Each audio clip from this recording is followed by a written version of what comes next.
It is about 3:30 a.m. and we have power. We still have power, as you can see.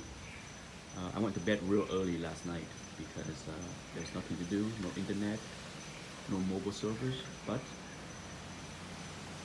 I'm up at 3:30 and I went outside to look, and looked like it stopped raining. As you can see, it must have stopped raining for a while because the patio is dry, just a ton of debris.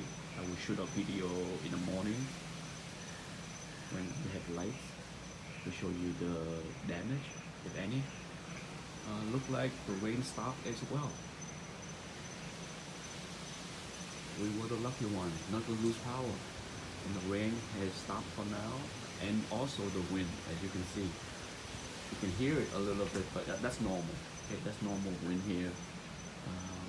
Look like we weathered the storm well compared to some other people.